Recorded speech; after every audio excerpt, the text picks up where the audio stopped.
Assalamualaikum warahmatullahi wabarakatuh. Halo kawan-kawan. Oke, kali ini kita akan bahas lagi nih menuju Pilpres 2024 sebab ada yang menarik kawan-kawan.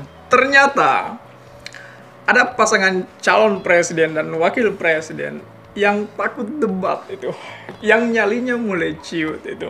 Ya, bisalah kita katakan Prabowo Gibran ini ternyata adalah pasangan yang mengajukan agar kiranya debat capres-cawapres itu ditiadakan, dihilangkan.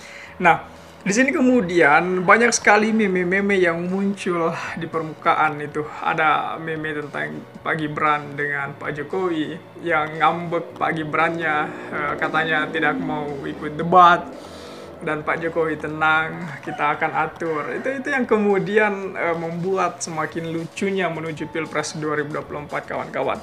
Ya, kemarin kan ada buzzer-buzzer itu yang menyerang bahwasannya yang tidak mau debat sebenarnya itu Anies Mohaimin. Tapi jujur, ini sebenarnya tidak mampu kita tidak mampu kita olah secara akal sehat. Kenapa?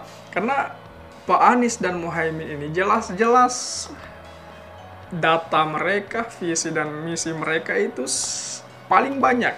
Kemudian mereka yang paling berani untuk bertemu dengan mahasiswa. Mereka yang berani membuat forum-forum. Bahkan Pak Anies selalu membuka forum-forum debat Anies, desak Anies dan sebagainya.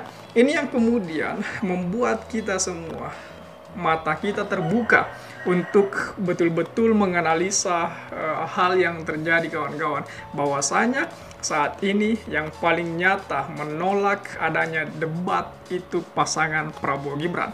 Prabowo Gibran ini betul-betul membuat netizen heboh karena ya tidak ada yang bisa diunggulkan selain gemoynya, selain joget-jogetnya dan selain belimbing sayur. Ini lucu sekali ini karena para netizen mengatai Pak Gibran itu belimbing sayur yang selalu ciut, yang selalu menghindari forum-forum debat, menghindari forum-forum analis gagasan itu. Ini yang kemudian kita akan bahas lebih jauh lagi kawan-kawan.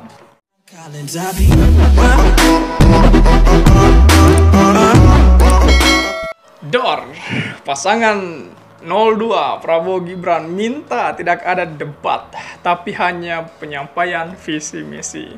Jadi yang tidak ingin adanya debat adalah tim Pak Prabowo Gibran itu. Ini yang kemudian fakta ini yang kemudian membuat kita sedikit kecewa dengan pasangan ini. Dan jujur semakin hari semakin kita dibuat bingung dengan para pendukungnya. Ini pendukungnya apa sih yang diandalkan dari Pak Prabowo Gibran saat ini? Sudah tidak mau debat, diskusi-diskusi selalu dihindari, kemudian masih banyak lagi yang sebenarnya bahkan netizen mengatakan bahwa Gibran itu adalah belimbing sayur dan sebagainya. Ini yang kemudian membuat kita bertanya-tanya kawan-kawan. Tapi untuk itu cobalah kita lihat lebih jelas video berikut. Saya ingin menyampaikan bahwa di dalam catatan kami di Timnas Amin itu pasangan paslon nomor 2 ini meminta tidak ada debat sebenarnya, tapi penyampaian visi misi. Jadi penyampaian visi misi dan bahkan saat itu kita catat itu disampaikan langsung. Paslon nomor 2 ya disampaikan langsung ketika rapat. Jadi bagaimana waktu 150 menit itu cukup untuk menyampaikan visi misi yang begitu tebal kalau kita ini debatnya antar calon. Jadi mereka mengusulkan tim paslon nomor 2 adalah bagaimana mereka paslon ini bisa hanya menyampaikan visi misi melalui panelis. Jadi tidak perlu berdebat, ada debat antar calon.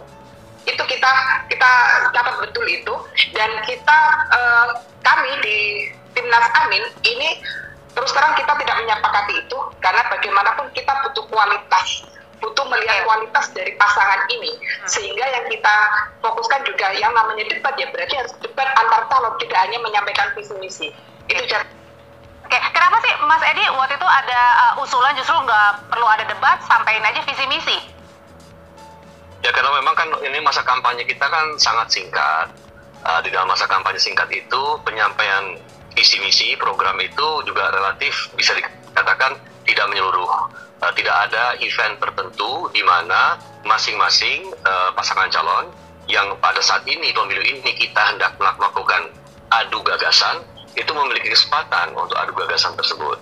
Jadi gagasan ini harus disampaikan, harus dielaborasi secara komprehensif, secara menyeluruh, agar masyarakat yang mengikuti debat ini bisa memahami. Nah, oleh karena itu, itulah usulan kami. Karena memang di dalam debat tersebut, temanya kan sudah Tapi Mas Edi, bukannya dengan mempertegas gagasan itu juga harus dipertegas juga salah satunya dengan tadi ya, dialog misalnya, atau debat satu sama lain? Kami tidak pernah menyangkal dan tidak pernah merasa tidak memerlukan adanya dialog tersebut. Tetapi memang kita harus menyampaikan visi misi program tersebut sebagai salah satu bentuk daripada akuntabilitas kita nantinya pada saat nanti kita kemudian dipilih oleh masyarakat, dan masyarakat juga akan melakukan uji publik terhadap program yang kita ajukan. Nah, inilah formatnya dalam debat tersebut. Jadi saya kira penyampaian itu merupakan hal yang sangat penting. Atau ada catatan?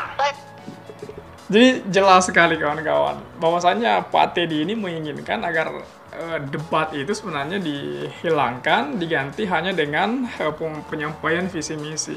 Sekali lagi kita bertanya, apakah kita mau pilih presiden atau pilih ketua OSIS yang hanya sekedar menyampaikan visi misi? Ini semakin hari semakin lucu juga tim pemenangan dari Prabowo Gibran ini yang tiada hari tanpa membuat ulah, saya rasa. Dan sehingga wajar kemudian bila banyak netizen yang mengatakan Pak Gibran ini ya belimbing sayur, yang takut debat, yang takut untuk menghadapi diskusi-diskusi publik. Bahkan dia menyuruh jubir itu untuk kemudian wartawan ataupun mahasiswa bertanya kepada jubir saja. Sedangkan yang kita butuhkan adalah kualitasnya Pak Gibran ini. Jadi wajar betul-betul kita semua disuguhkan bahwasanya cawapres paslon nomor 2 ini, Pak Gibran ini adalah sosok yang memang minim membaca, sehingga kemudian tidak punya kualitas untuk berdialog, tidak punya kualitas untuk berkomunikasi, bahkan berdebat itu. Ini yang kemudian memberikan sinyal kepada kita semua agar kiranya memilih pemimpin yang betul-betul berkualitas di Pilpres 2024. Bagaimana tanggapan kawan-kawan mengenai hal ini? Coba tulis di kolom komentar. Oke, share juga video ini supaya banyak yang tahu informasi ini dan juga bisa ikut nimbrung di kolom komentar. Oke kawan-kawan, jadi saya pikir itu saja dulu. Terima kasih telah tiba di sini. Jangan lupa subscribe agar tidak ketinggalan pada video selanjutnya. Sekali lagi terima kasih dan wassalamualaikum warahmatullahi wabarakatuh.